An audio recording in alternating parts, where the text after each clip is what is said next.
Welcome, this is Pineleaf Needles, Skirmisher of Middle-earth.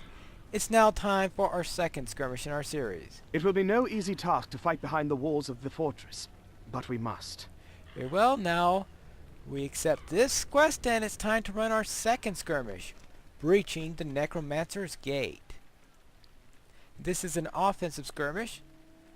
The next three skirmishes will all be offensive ones. Dol Guldur and the Moria ones were defensive, and the remaining four Mirkwood ones are offensive, and we'll speak of the technically offensive one in the Rift later on. First, we need breaching the Necromancer's gate. You see the next one up here, for example, is still grayed out because it is I must get to a certain point in the epic story. So we'll take breaching Necromancer's gate, which I just unlocked, and head out. Dol Guldur is a labyrinth of tight hallways and open courtyards. The Necromancer's gate marks the entry into the heart of the fortress. Alright, very well. And we have to take out 5 areas for this particular skirmish. So it can take a little bit of time in order to do this.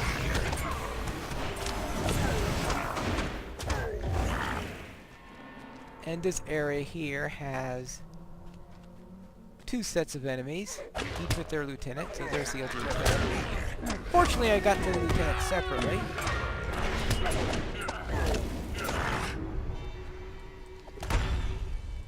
Oops. I got into the Deadly Inferno area.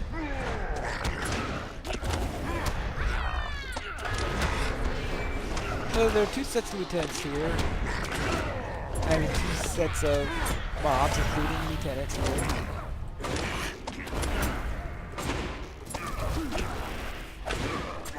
And that's a pattern you'll see in most of our areas. We either have 1 or 2 sets.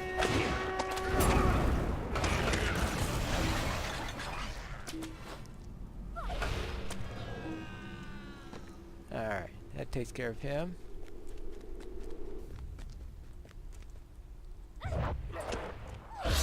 And we'll have, of course, a lot of orcs.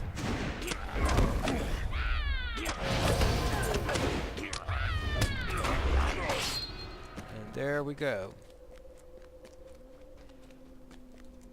Now we take this. We have this fell beast that flies over. Never tell whether there's someone riding him or not. Now, of course, it might have helped if I waited until I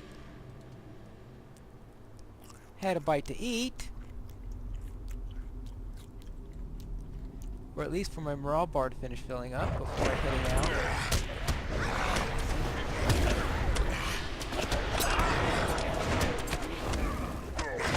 And here, with each of these, you face either 1 or 2 counterattacks. So you have a case where you have either 1 or 2 groups of mobs and 1 or 2 counterattacks at each of the sections. Oh, we are going to get the Drake. Isn't this going to be fun? Now this has probably one of the more preposterous of the encounters that you will find. And here we go. Here's a slab of meat. A screech comes from outside the wall. Something wants to be fed. Right. Like, I'm gonna fool with the meat and wake up something that's flying outside the walls.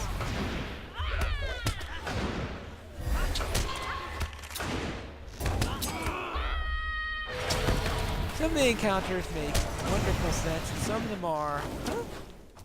And for example, in the last one. Okay. An Uruk going around challenging you? Well, a bit silly, but it's something that's part of war stories and the like, of the enemy challenging the others and all that stuff.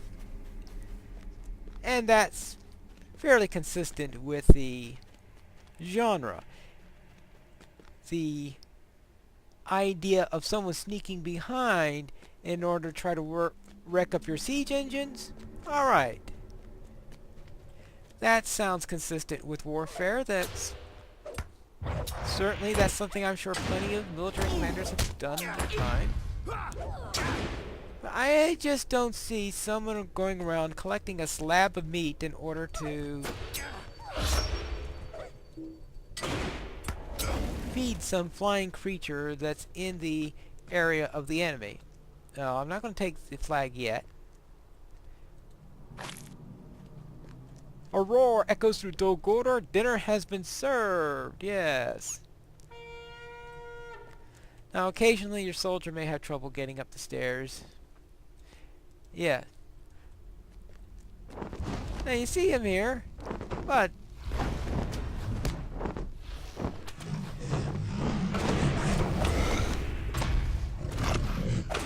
he attacks us. You know, why? I don't know.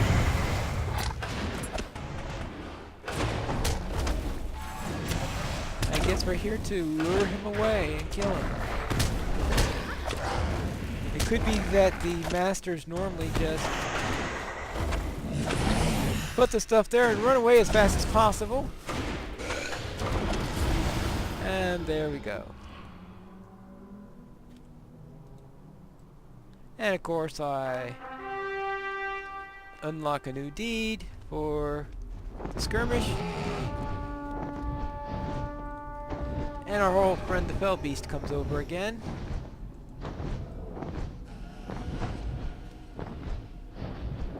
Now actually there is an area where you can stand in the corner back there where you can avoid the Fell Beast effects. I don't use it in solo for one specific reason, is that it's not a safe place in solo, it's only a safe place in group runs. But in group runs the effect is nastier because it also has a fear effect with it, and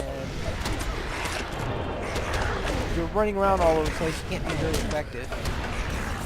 So that was very bad back in the days when we had a bug with the Fell Beast where they were getting stuck. They would be stuck on top of the flag area constantly.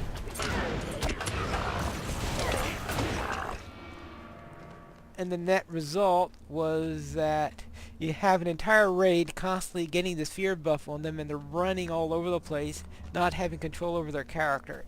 It was a really bad bug.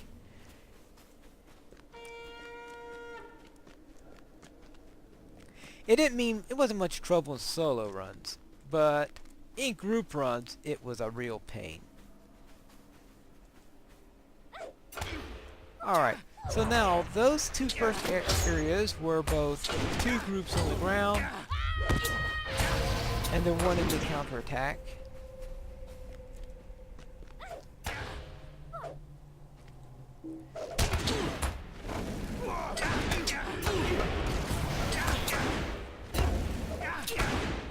I believe that this is the two groups and two counterattacks. So this is the most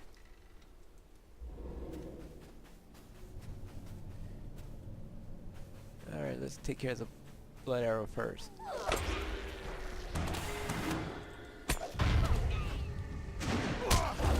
I can't do anything right today.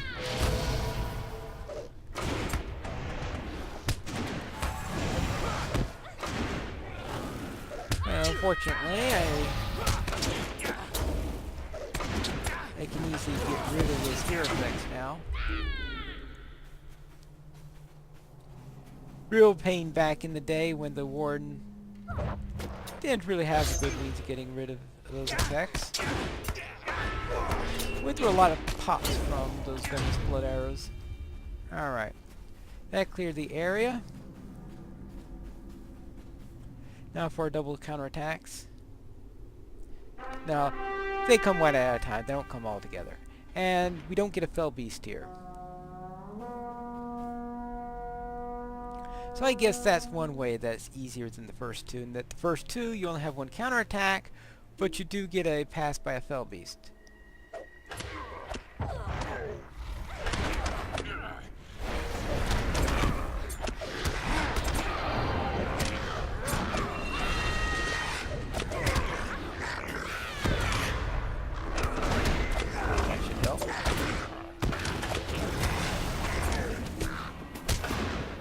we don't have a particularly heavy density here. Bloodworks aren't that as bad, especially when you have 2 hails instead of 2 weeks plus a hail. Alright. Ooh! Dropped a setting for me.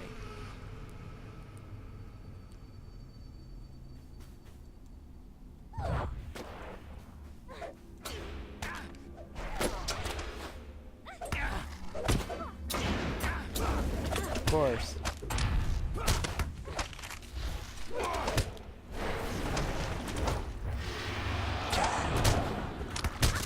Oh, that was awful.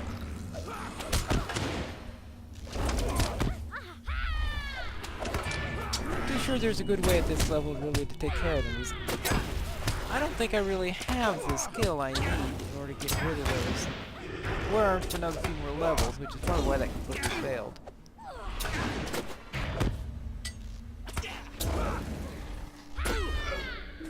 Yeah, let's see. Gambits! See. That's a Assailment Gambits. I don't want Assailment Gambits. I want no, not Determination Gambits. Really haven't taken a good look at this thing recently.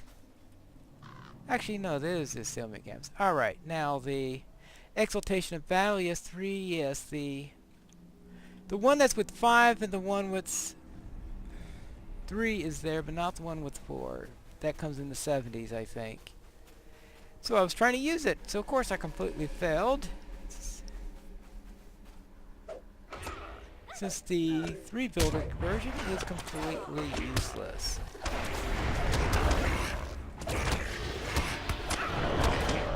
Well, maybe it's not completely useless, but against Shepherd of Pilgrims.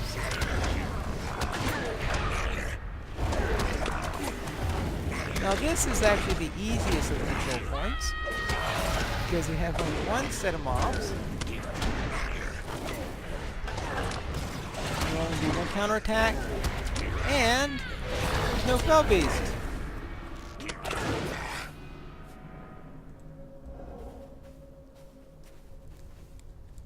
Just in case I was too busy talking and missed an encounter. It looks like I did.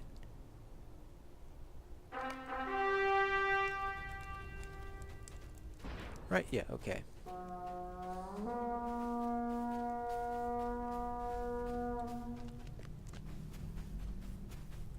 Ah, another Defender of the Vial.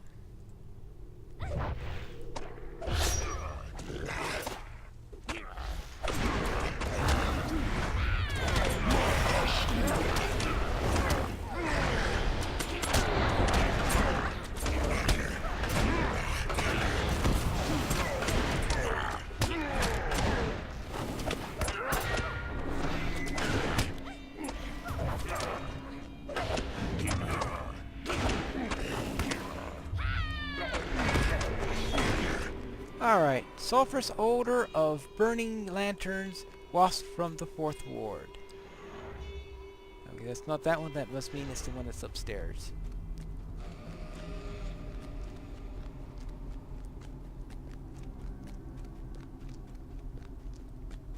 I have a couple encounters that are up here. One of them is a big troll, whatever those Gorthrogs or whatever you call those crazy things, who wanders around up here, and the other one is this priest that arrives if you touch the lanterns.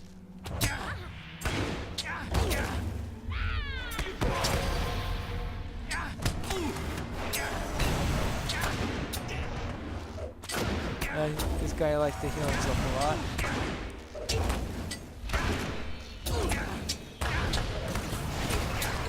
Like that.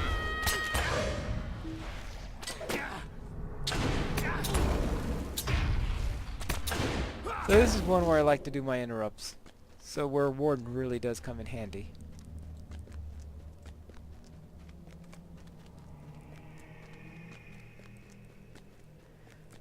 Though I'd have to slow down my damage rate because I'm too busy building interrupts instead of doing something else. Alright, those were the first 4 wards. Now we have the Sorcerers Ascent. There's only one group of mobs here. But we will get double counterattacks. And we'll also get a Fell Beast, so it's going to be the toughest on the counterattack series. It's 2 counterattacks plus a Fell Beast. I took out the trash mobs before taking care of this guy. Alright.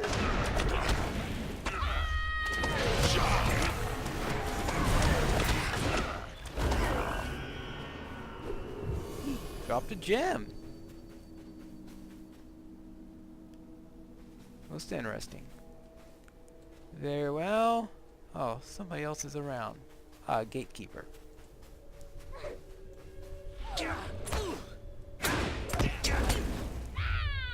As usual, you can work on Mirkwood Killer Slayer deeds here.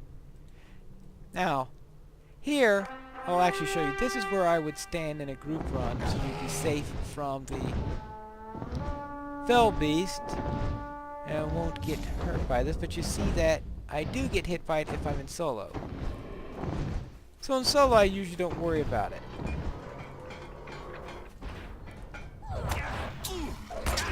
But something useful to keep in mind if you are running in a group.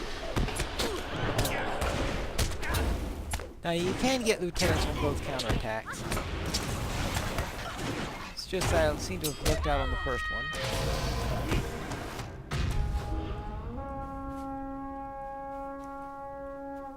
And where's the second? Is that a goblin up in the front? Venomous blood arrow.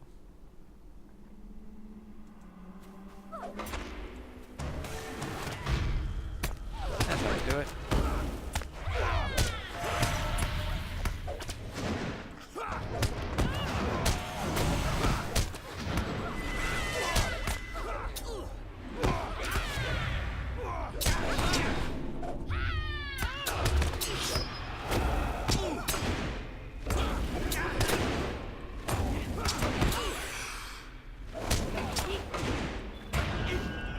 Alright, that takes care of the last of the mobs.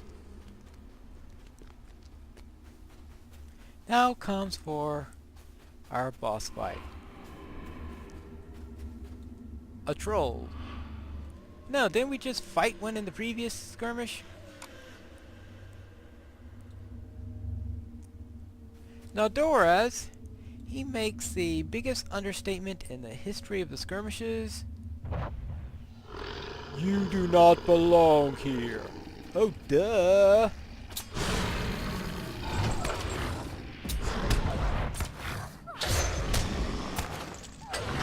I don't care that I don't belong here.